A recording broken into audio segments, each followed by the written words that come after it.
Yan ba gusto mong mangyari sa buhay mo, ha? Ned, sumagot ka! Musika? Musika ang gusto mo ipalamon? Sa pamilya mo? Putang ina mo!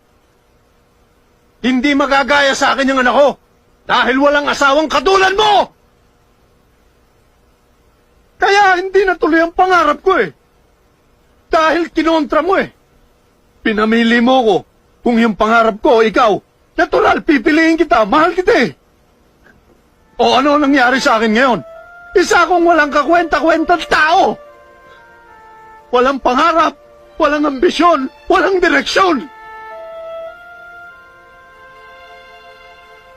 Pero kahit ganito ako, kahit kailan di ako nagsisi, na nawala ang pangarap ko dahil pinili kita.